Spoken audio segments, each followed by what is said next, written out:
Bismillahirrahmanirrahim. Assalamualaikum warahmatullahi wabarakatuh. Alhamdulillahirabbil alamin. Allahumma shalli ala Muhammadin sallallahu alaihi wasallam wa farrij an ummati Muhammadin sallallahu alaihi wasallam warham ummat Muhammad sallallahu alaihi wasallam wa anshur wa ahfaz ayat nahdatal watan fil alamin bihaqqi Muhammadin sallallahu alaihi wasallam. Amin ya rabbal alamin. Amma ba'du. Baiklah, pengajian kita pada kesempatan ini kita lanjutkan tentang dosa-dosa besar yang dikumpulkan oleh Imam Al-Hafiz Az-Zahabi rahimahullahu ta'ala dalam kitab beliau Al-Kabair. Di kitab Al-Kabair ini ada 70 dosa besar. Sebelumnya sudah kami jelaskan definisi arti daripada dosa. Mahaka fi sadrika wa karihta an yattali'a alaihin nasu.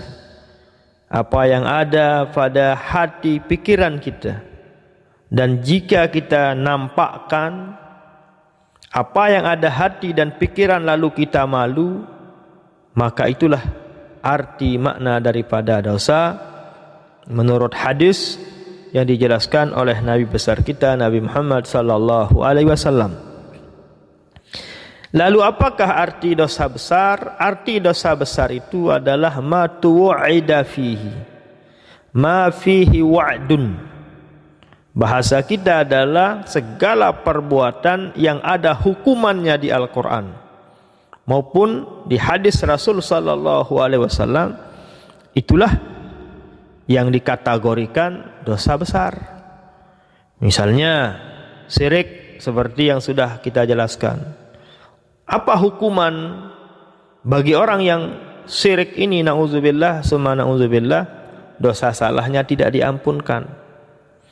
Misalnya ada orang yang meninggalkan haji padahal dia mampu. Apa ancamannya? Akibat dari perbuatannya, kalau dia mati Yahudi, mati Nasrani. Nah, itulah namanya ma fihi wa'dun atau ma tu'ida fihi. Itulah definisi yang dijelaskan dalam kitab Ghayatul Usul, itu kitab usul fikih. Para ulama-ulama usul fikih mendefinisikan dosa besar adalah ma tu'ida fihi, segala model perbuatan yang ada hukumannya. Hukuman itu dijelaskan langsung di Al-Qur'an, dijelaskan langsung di hadis Rasul sallallahu alaihi wasallam. Misalnya orang berzina, fajlidu kulla wahidin minhuma mi'ata jaldah. Orang yang berzina didera 100 kali. Berarti hukumannya ada, dijelaskan dalam Al-Qur'an. Dimasukkanlah dalam kategori, termasuklah dalam dosa besar. Nah, itulah definisi daripada dosa besar yang didefinisikan oleh para ulama-ulama radhiyallahu taala anhum ajmain.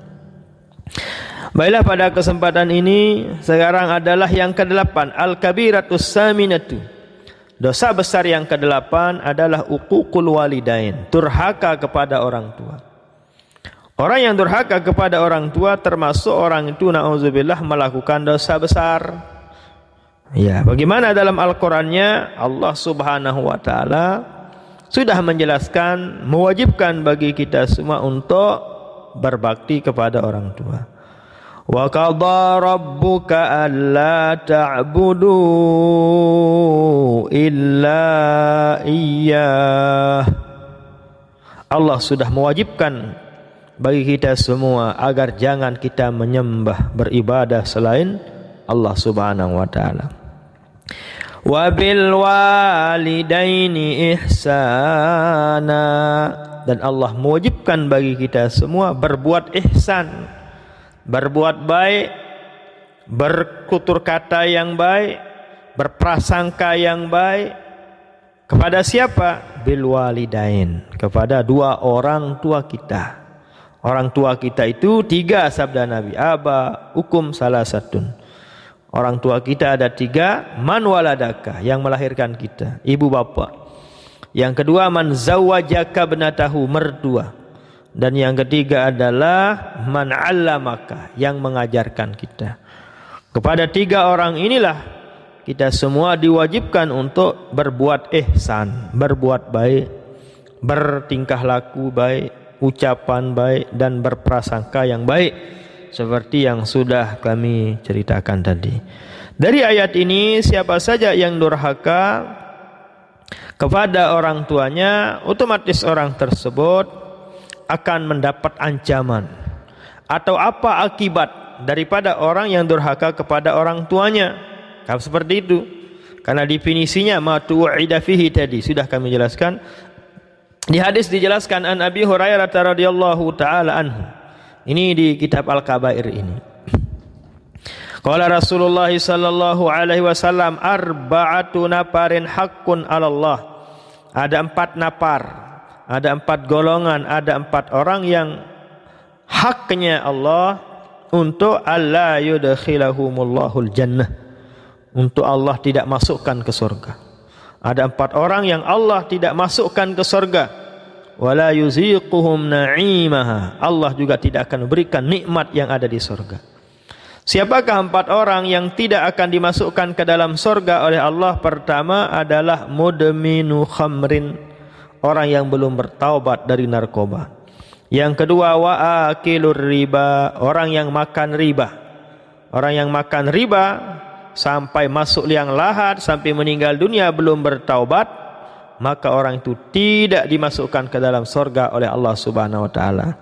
Kecuali kalau bertobat. Dia peminum, pemabuk, dia itu pemakan riba, pengelola riba, tapi dia bertaubat, tetap akan dimasukkan ke dalam surga.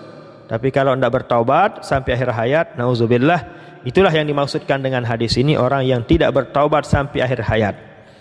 Yang ketiga wa akilu malal yatimi zulman, orang yang memakan harta anak yatim secara zalim.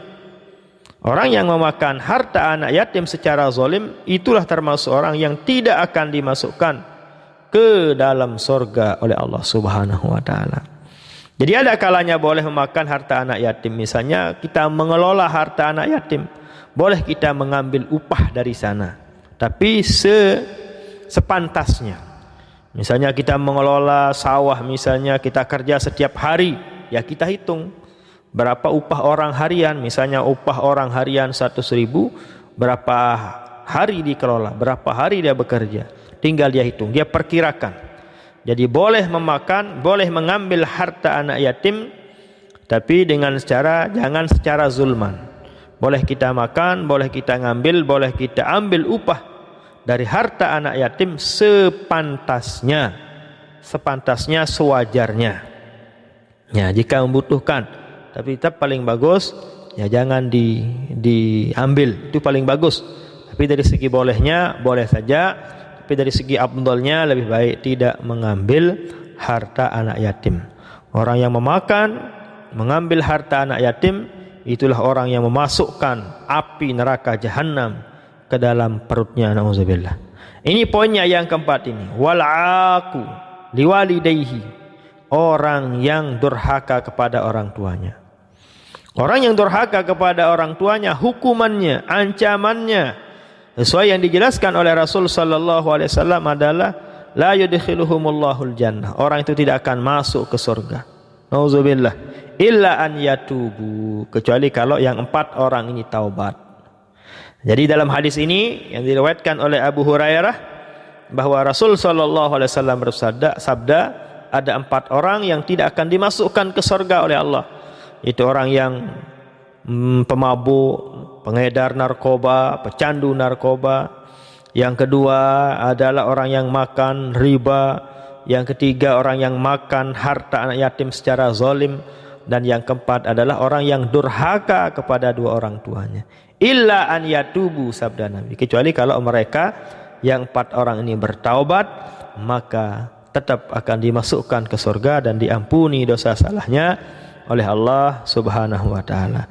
Bagaimana cara bertobatnya? Ya yang pecandu narkoba ya tinggalkan narkobanya. Yang mabuk jangan lagi mabuk. Yang makan riba ya tinggalkan riba itu, jangan makan lagi riba itu. Yang makan anak yatim secara zalim ya jangan makan lagi. Ambillah sepantasnya. Terus yang durhaka kepada orang tua, bagaimana caranya berbaktinya? Ya beda-beda. Nih, kalau masih hidup orang tuanya silahkan mohon minta maaf kepada orang tuanya, cari ridhonya, minta doanya, mengabdi kepadanya. Kalau sudah meninggal dunia, cari kuburnya, amalkan dia, sedekahkan dia, zikirkan dia, syafaatkan dia, lanjutkan kebaikan-kebaikannya, tutupi semua kesalahan-kesalahannya. Siapa yang dia sukai dulu di masa hidupnya, silahkan cari, lanjutkan, pokoknya kebaikan-kebaikan orang tua dilanjutkan. Itulah cara bertaubat jika kita pernah durhaka kepada orang tua kita. Inilah yang kedelapan, yang termasuk dosa besar adalah uququl walidain, itu orang yang durhaka kepada dua orang tuanya. Yang kesembilan, al-kabiratut tasi'atu, yang kesembilan termasuk dosa besar adalah hajrul aqarib, meninggalkan karib kerabat. Bahasa kita ini hajrul aqarib, tidak tegur sapa. Kita tidak tegur sapa dengan keluarga, dengan akarib, ya dengan tetangga, dengan misan, dengan saudara, dengan paman, dengan bibi, dengan misan, dengan sepupu. Itulah yang namanya akarib, ya, karib kerabat kita. Siapa saja yang tidak tegur sapa dengan karib kerabatnya, keluarganya, misannya, sepupunya, seperti yang kami jelaskan tadi, itu juga termasuk orang yang melakukan dosa besar. Karena di Al-Quran dijelaskan, wattaqullaha alladzi tasaaluna bihi wal arham. Hendaklah kalian takut kepada Allah Subhanahu wa taala. Apakah kita hanya takut kepada Allah? Demikian juga wal arham. Di sini ditafsirkan oleh Imam Az-Zahabi rahimahullah, wattaqul arham maknanya antaqta'uha. Hindari, jauhi, jangan sekali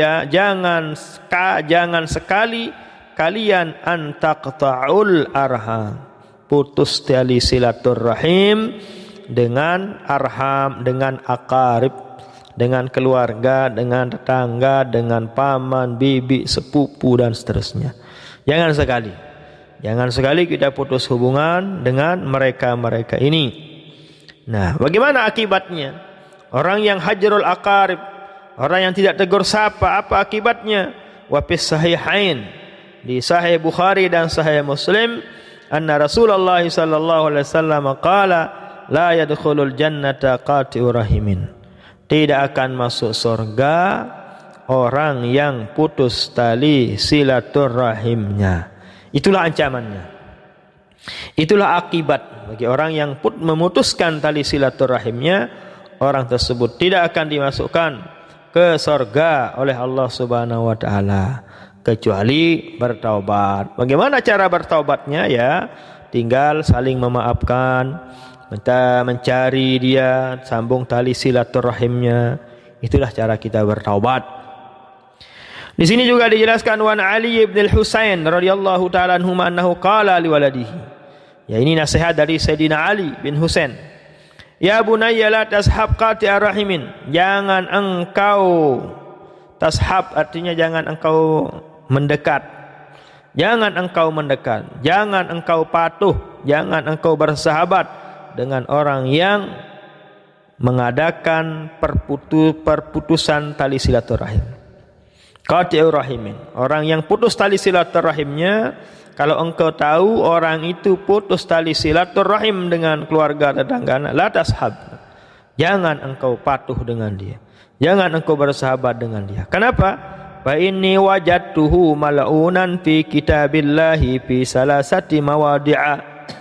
Karena sesungguhnya orang yang putus tali silaturahimnya itu dilaknat oleh Allah Subhanahu wa taala di 3 tempat di Al-Qur'an. Itulah dari Sayyidina Ali bin Husain radhiyallahu taala anhuma. Ya, intinya kita berusaha, jangan kita lakukan yang namanya hajrul aqarib. Auzubillah. Al-kabiratul ashiratu, yang dosa besar yang 10, az-zina, nauzubillah. Orang yang berzina termasuk orang yang melakukan dosa besar, karena Al-Quran sudah menjelaskan wala taqrabuz zina innahu kana fahishatan wa sa'a sabila. Ayatnya sering kita dengar. Setiap orang pernikahan mesti ayat ini dibaca. Hai kalian orang beriman, jangan sekali kau dekati yang namanya zina. Mendekati zina saja dilarang, apalagi melakukannya. Zina mata, zinal ainaini an-nazaru, sabda Nabi. Zinanya mata, ya melihat yang haram. Wa zinal yadani, ya al-batshu, zinanya tangan, ini adalah memegang. Jadi perzinahan itu beda-beda, tapi yang paling asli, yang paling besar itu adalah seperti yang kita maklumi.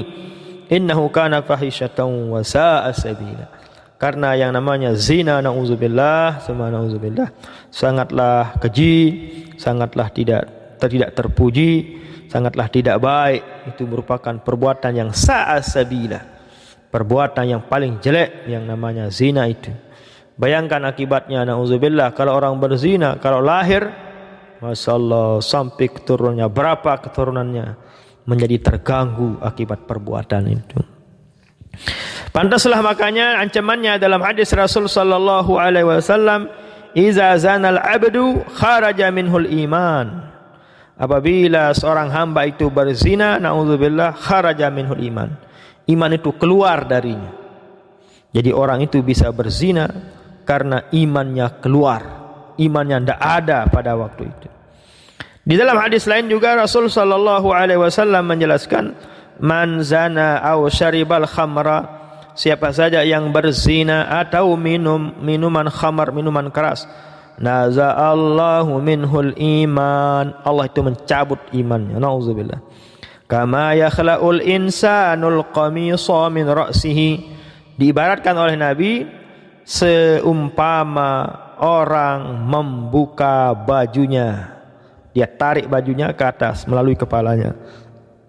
Kalau kita buka baju seperti itu, kita buka ke atas, seperti itulah caranya, perumpamaan Allah mencabut imannya orang yang berzina, imannya orang yang melakukan minuman keras atau narkoba ini. Ini naudzubillah, summa naudzubillah.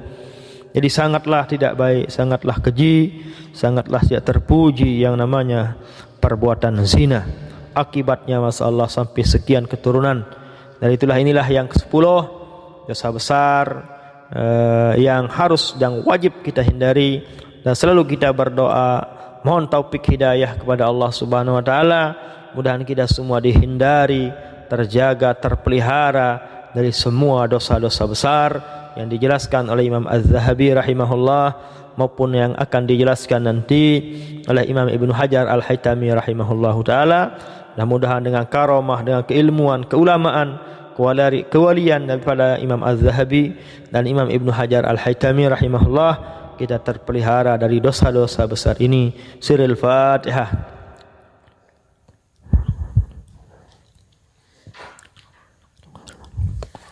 Sekian dan demikian, Allahul muwaffiq wal hadi ila sabilir rasyad. Assalamualaikum warahmatullahi wabarakatuh.